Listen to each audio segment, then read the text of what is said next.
లేదా ఆలయాలకు వాళ్ళకంటూ సొంతంగా కొన్ని రూల్స్ ఉంటాయి. ఎందుకంటే ఆయా ఆలయాల పవిత్రతను కాపాడడం కోసం అని చెప్పని ఏర్పాటు చేసుకుని ఉంటాయి. మీరు నిజంగానే లౌకికవాది మానవతావాదని నా వాదం మానవత్వం అనేదో పెద్ద పెద్ద డైలాగులు చెప్పారు కదా. మీ మానవత్వం అంటే ఇదేనా? మీ లౌకికవాదం అంటే ఇదేనా? 4 గదులు కాకపోతే 40 గదుల్లో కూర్చొని బైబిల్ చదువుకోండి. మిమ్మల్ని ఎవరు వద్దన్నారు? తిరుమల వెంకటేశ్వర స్వామి దగ్గర కూడా రండి, శుభ్రంగా దర్శనం చేసుకొని పోండి, దానికి ఎవరు వద్దనలేదు. కానీ అడిగిందేంటి? అక్కడ ఉన్నటువంటి రూల్ని పాటించమనే కదా. మీకు తెలిసినటువంటి మీరు అనుకునే మానవతావాద లౌకికవాదం ఏంటి అంటే ఒక మతాన్ని ఆచరిస్తూ, ఇంకా చెప్పాలంటే మీరు క్రిస్టియానిటీని ఆచరిస్తూ పక్కన ఉన్నటువంటి హిందూ ధర్మాన్ని అపహాస్యం చేయమనా, అపవిత్రం చేయమనా? మీరు నిజంగా లౌకికవాదనంటే ఒక చిన్న సంతకము టెంపుల్ రూలే కదా, దాన్ని పాటించి వెళ్ళిపోతే మీ గౌరవం పెరిగేది కదా.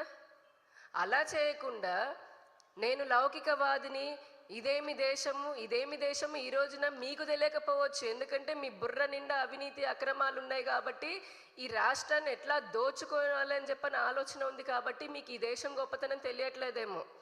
ఈ రోజున భారతదేశం యొక్క గొప్పతనము, సనాతన ధర్మం యొక్క గొప్పతనము ప్రపంచంలో ఏ దేశాన్ని అడిగినా చెప్తోంది. కాస్త అప్పుడైనా తెలిసి వినండి. అంతేగాని సెక్యులరిజం పేరుతోటి, ముఖ్యంగా మీలాంటి స్యూడో సెక్యులర్స్ ఎవరైతే ఉన్నారో, సెక్యులరిజం పేరుతోటి ఏది పడితే అది మాట్లాడతాను, కులాల మధ్య చిచ్చు పెడతాను. ఖచ్చితంగా జగన్మోహన్ రెడ్డి నిన్న తిరుమల డిక్లరేషన్కి దళితుడికి సంబంధం ఏందయ్యా? అసలు దళితులు అని అంటే ఒక మతం అనుకుంటున్నావా, లేకపోతే ఇంకే కులం అనుకుంటున్నావు? నీకు ఆ తేడా కూడా తెలియకుండా 5 ఏళ్ళు రాష్ట్రాన్ని ఎట్లా పాలించావు నువ్వు?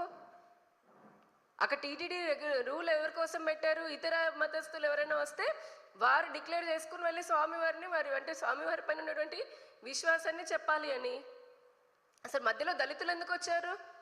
ఖచ్చితంగా ఇది హిందువుల మధ్య ధర్మం పేరిట చిచ్చు పెట్టే ఒక పెద్ద కుట్ర జరుగుదానికి జగన్మోహన్ రెడ్డి తెరతీశాడు. రాష్ట్రంలో శాంతి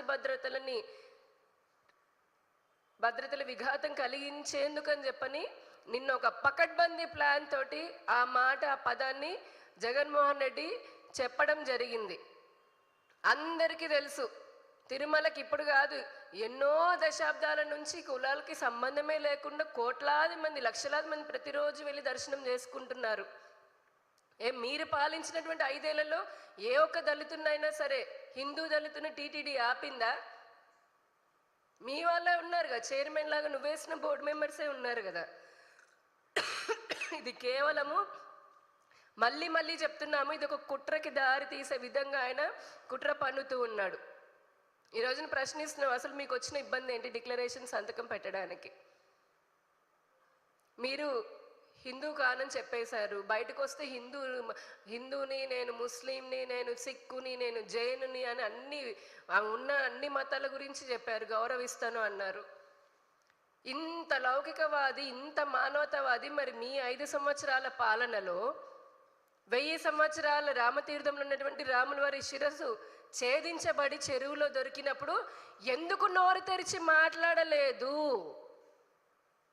అదే అంతర్వేదిలో లక్షల సంవత్సరాల నుంచి పురాణాల్లో ఉన్నటువంటి అంతర్వేదిలో రథం దగ్ధమైనప్పుడు బయటికి వచ్చి ఒక్క స్టేట్మెంట్ ఎందుకు ఇవ్వలేదు?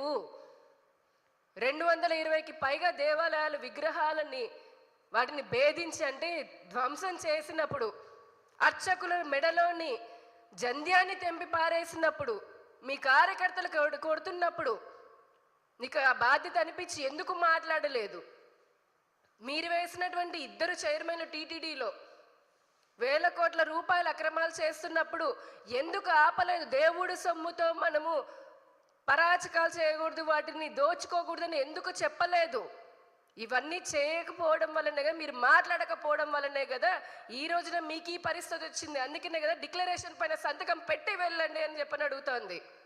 మీరు ఆ రోజు నోరు తెరిచి మనోవేదనకి గురవుతున్నటువంటి కోట్లాది మంది హిందువుల పక్కన నిలబడి, వారి పక్షాన నిలబడి, మాకు జరిగిన అన్యాయం పైన మీరు మద్దతు ఇచ్చి మాకు న్యాయం చేసి ఉండుంటే ఈరోజు నీ పరిస్థితి వచ్చేది కాదు కదా. ఇప్పుడు నీతులు చెప్తున్నారా? సెక్యులరిజం అని అంటే హిందూ ధర్మానికి సంబంధించే వస్తుందా మీకు? మీలాంటి వాళ్ళందరికీ ఇదేనా? హిందూ పండగలు అంటే సెక్యులరిజం వస్తుంది, హిందూ ఆచారాలు సంప్రదాయాలు అంటే సెక్యులరిజం వస్తుంది. ఇదే మీరు సెక్యులరిస్ట్ని అని చెప్పని అంటున్నారు కదా, మీరెంత గొప్ప సెక్యులరిస్ట్ అయితే మీకు ధైర్యం ఉందా, దమ్ముందా ఇతర మతాల ఆచారాలను సంప్రదాయాలను ప్రశ్నించడానికి?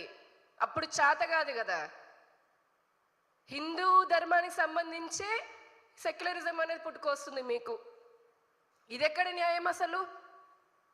ఎన్నో అబద్ధాలు చెప్పి అధికారంలోకి వచ్చారు. ఇప్పుడు అధికారం పోయిన తర్వాత కూడా మళ్ళీ అబద్ధాలు చెప్తూనే ఉన్నారు. ఏంటిది అసలు? ఈ 5 ఏళ్లలో రాష్ట్రాన్ని, హిందూ ధర్మాన్ని, సనాతన ధర్మాన్ని భ్రష్టు పట్టించింది చాలదా? మళ్ళీ ఇప్పుడు ఏ మొహం పెట్టుకుని సిగ్గు లేకుండా ప్రెస్ మీట్లు పెట్టి చిచ్చు పెట్టాలని చెప్పని చూస్తున్నారు. అసలు మీకు స్క్రిప్ట్ రాసిచ్చేవాడికి బుద్ధి లేదని అనుకుంటే మీ బుద్ధి ఏమైందయ్యా? మాజీ ముఖ్యమంత్రి గారు దళితులను ప్రశ్నించారు కదా. ఇదే అసలు టీటీడీ దళితుల కోసం అని చెప్పి హరిజన వాడలో ఎన్ని గుళ్ళు కట్టింది? వారికి సపరేట్గా దర్శనాలని చెప్పని హరిజన వాడల్లో కళ్యాణాలు, స్వామివారి కళ్యాణాలు చేస్తూ ఉందే. అంత దగ్గరగా తీసుకుంటూ ఉంటే నా పరిస్థితి ఇట్లా ఉంటే దళితుడి పరిస్థితి ఇంకెట్లా ఉందంటే, మీరు అనుకున్న దళితుడు ఎవరు? క్రిస్టియన్ దళితుడా? ఇంకెవరైనా వేరే దళితుడా? హిందూ దళితుడు కాకుండా? వాళ్ళైతే కనుక ఖచ్చితంగా దేవుడి ముందు అందరూ సమానమే కదా, రూల్ ముందు అందరూ సమానమే కదా. ఏ మత విశ్వాసానికైనా వారి ముందు మాజీ అయితే ఏంటి, ముఖ్యమంత్రి అయితే ఏంటి, ఎమ్మెల్యే అయితే ఏంటి, సామాన్యుడు అయితే ఏంటి? ఎవరికి గొప్ప? రెడ్డి అయితే ఏంటి, కాపు అయితే ఏంటి, కమ్మ అయితే ఏంటి, దళితుడు అయితే ఏంటి, బ్రాహ్మణుడు అయితే ఏంటి? ఎవరికి గొప్ప? స్వామి వారి ముందు, భగవంతుడి ముందు, చట్టం ముందు అందరూ సమానమే కదా. ఈ చిన్న లాజిక్, ఈ చిన్న పాయింట్ కూడా మీరు ఎందుకు మర్చిపోయారు? కులాలను ఎందుకు తీసుకువస్తున్నారు? మీరు స్వామివారి ప్రసాదంలో చేసినటువంటి అపవిత్రాన్ని, దాని గురించి అందరూ మనోవేదన పడతా ఉంటే టాపిక్ డైవర్ట్ మీరు చేసుకుంటూ, కుట్రలు మీరు చేసుకుంటూ మళ్ళీ మమ్మల్ని అంటారా? మేమేం మీలాగా సూడో సెక్యులరిస్టులం కాదు. గుర్తుపెట్టుకోండి జగన్మోహన్ రెడ్డి గారు. మా ఆట మాట్లాడితే బీజేపీ స్పందించలేదు, బీజేపీ పెద్దలు మాట్లాడలేదని అంటారు. ఏం మాట్లాడాలి? మాట్లాడలేదా? నడ్డా గారు మాట్లాడలేదా? మా జాతీయ అధ్యక్షుడు ఆయన మాట్లాడారు కదా, చాలా మంది కేంద్ర మంత్రులు మాట్లాడారు కదా. ఇంకేంటి? మీరు చెప్పినప్పుడల్లా వాళ్ళు మాట్లాడుతూ ఉండాలా ఏంటి? మీరేమో తప్పు మీద తప్పు చేసుకుంటూ పోతారు, మళ్ళేమో ఎదురుదాడి మా మీద చేస్తున్నారు. బట్ట కాల్చి హిందువుల మీద, లేదంటే హిందూ సాంప్రదాయాల మీద అక్కడ టీటీడీ పెట్టుకున్న రూల్ పైన వేస్తున్నారా? నిజంగా చిత్తశుద్ధి ఉంటే, అంటే ఇంతమంది అడుగుతున్నారు కదా, ఒక సంతకం పెట్టిపోతే నేను కూడా నా నిజాయితీ నిరూపించుకున్నట్టుగా ఉంటుంది కదా భగవంతుడికి. ఆయన భగవంతుని మించి మీరా నేనా అండి? ఈ అహంకారంతో కదా 5 సంవత్సరాలు మీరు పాలించిన సమయంలో అన్ని జరిగినాయి దాడులు హిందువుల పైన. ఇదే అహంకారం కదా మీకు. ఇప్పటికీ అహంకారం చావలేదు. మా ధర్మం అంటే ఏ మాత్రము లెక్కలేదు. సనాతన ధర్మం పట్ల ఏ మాత్రము మీకు విశ్వాసం పక్కన పెట్టండి, కనీస గౌరవం కూడా లేదు. అందుకే కదా హిందువులు మొన్న ఎలక్షన్లో మీకు బుద్ధి చెప్పింది. ఇంకెంత బుద్ధి చెప్పాలి? విగ్రహం బొమ్మనే కదా, బొమ్మ కాలి రీతే ఏంటి, బొమ్మ చేతి రీతే ఏంటని మాట్లాడిన మీ లీడర్లు మళ్ళీ ఇప్పుడు వచ్చి అపర భక్తుల్లాగా చెప్పుకుంటున్నారు. మీరా విశ్వాసాల గురించి మాట్లాడేది? అసలు నా వైసీపీ అది కట్టింది, నా వైసీపీ ఇది కట్టింది, నేను ఇక్కడ టీటీడీ గుడి కట్టాను, నేను అక్కడ గుడి కట్టాను, గుడిలో గంట పెట్టాను. ఎవరబ్బ సొమ్ము అది? భక్తుల సొమ్ము. మీ 5 ఏళ్ల పాలనలో దేవాదాయ భూములని ఎన్ని వేల ఎకరాలని మీరు దోచుకున్నారో చెప్పి మాట్లాడే ధైర్యం మీకుందా? అసలు స్టాంచ్ క్రిస్టియన్స్ లాగా ఉన్నటువంటి వాళ్ళని అసిస్టెంట్ కమిషనర్ లాగా, అలానే డిస్ట్రిక్ట్ కమిషనర్ లాగా వేసింది నిజం కాదా? ఎండోమెంట్ డిపార్ట్మెంట్కి ఉచిత దర్శనాలు క్యాన్సిల్ చేయలేదా మీరు? అకామిడేషన్ రేట్లు పెంచలేదా? ఉచిత ప్రసాదాలు ఆపలేదా? ప్రసాదాల నాణ్యత తగ్గలేదా? క్యూలలో ఉన్నటువంటి వారికి మంచినీళ్ళు ఇచ్చిన పాపాన పోలేదు కదా. ఇప్పుడు వచ్చి సంతకం పెట్టమనంటే మళ్ళీ నేను మానవతావాదిని, మానవత్వం నా వాదం. ఏం మానవత్వం అయ్యా నీది? ఇదేనా? మా హిందూ సనాతన ధర్మ సంప్రదాయాలని తుంగలో తొక్కడమేనా నీది ఉన్నటువంటి లౌకికవాదం? సనాతన ధర్మానికి సంబంధించి మీకు చేతనైతే గౌరవించండి, ఆచరించడం మీకు చేత. ఎందుకంటే మీరు వేరే మతాన్ని ఆచరిస్తున్నారు కాబట్టి, అది మీరే చెప్పుకున్నారు కాబట్టి. కానీ గౌరవించకపోగా హిందూ సాంప్రదాయాలని కాలరాసేటటువంటి అధికారం అసలు ఎవరికైనా ఎవరిచ్చారు? దానికి మళ్ళీ సెక్యులరిజం అని పేరు పెడుతున్నారా? సెక్యులరిజం పేరుతో హిందూ దేవాలయాలను అపవిత్రం చేస్తాము, హిందూ ధర్మాలను నాశనం చేస్తాను, సనాతన ధర్మాన్ని నాశనం చేస్తామనంటే హిందువులు ఊరుకునేది లేదు. ఈసారి వచ్చి వెంటబడి కొడతారు ఎవరినైనా సరే, గుర్తుపెట్టుకోండి. అది ప్రతి వాడికి సెక్యులరిజము, మానవతావాదం, లౌకికవాదం. మీ మానవతావాదం గురించి మాట్లాడాలంటే దళితుడు అని కూడా అన్నారు కదా నిన్న. మరి ఏం మొహం పెట్టుకొని ఒక దళిత డ్రైవర్ని చంపిన అనంతబాబుని పక్కనే పెట్టుకున్నారు ప్రెస్ మీట్లో. ఇదేనా మీరు దళితులకు ఇచ్చేటటువంటిది? ఇదేనా మీకున్న మానవత్వం? ఒక దళితుడు అనేవాడు డాక్టర్ సుధాకర్ ఆయన మరణానికి కారణమైనప్పుడు మీ మానవత్వం ఇదేనా? అంతెందుకు సొంత బాబాయి మరణించినప్పుడు ఆ సంగతి అందరికీ తెలుసు, రావడానికి వెళ్ళి చూడడానికి కూడా టైం లేనటువంటి ఇదే జగన్మోహన్ రెడ్డి గారి మానవత్వము. పాపం ఆయన అక్రమాల్లో అవినీతి చేసి జైలుకి వెళ్ళిన రాత్రి రాత్రి వచ్చి మళ్ళీ పలకరించిపోతాడు. ఇదేమి మానవత్వం? నీ ఇంటి పక్కన ఆడపిల్లలకు అత్యాచారం చేశారు, వేలాది మంది మహిళలు అమ్మాయిలు మిస్ అయిపోయారు, అప్పుడు నీకు అనిపించలేదా మానవత్వం? ఎంతో మంది ప్రశ్నించిన వారిపైన కేసులు పెట్టి అన్యాయంగా వారందరినీ జైల్లో పంపించినప్పుడు నీకు లేదా మానవత్వం? ఆడబిడ్డలని ఆశ అంగన్వాడీ వర్కర్లని అమరావతి మహిళా రైతులను బూటకాలతో దండించారు. ఆఖరికి నాతో సహా హిందుత్వం కోసం ప్రశ్నిస్తున్న నా మెడలో ఉన్న అమ్మవారి పైన మీ పోలీసు ఎస్ఐ బూటకాలతో నా మెడ పైన పెట్టినప్పుడు మరి ఏమైంది మానవత్వం? ఒక మహిళలాగా మమ్మల్ని ఈడ్చుకుని బట్టలు చింపినప్పుడు ఏమైందని ప్రశ్నిస్తున్నాం.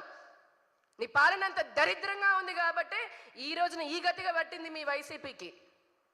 ఇప్పటికైనా బుద్ధి తెచ్చుకోకుండా మళ్ళీ ఎదురుదాడేంటి?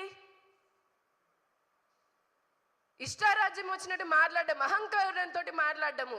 ఏది చెప్పినా నడిచిపోతుంది, ఏది చేసినా నడిచిపోతుంది అని చెప్పని ఇంకెంతకాలం? మీ రాక్షస పాలనను చూడలేకనే కదా ప్రజలు ప్రభుత్వాన్ని మార్చింది.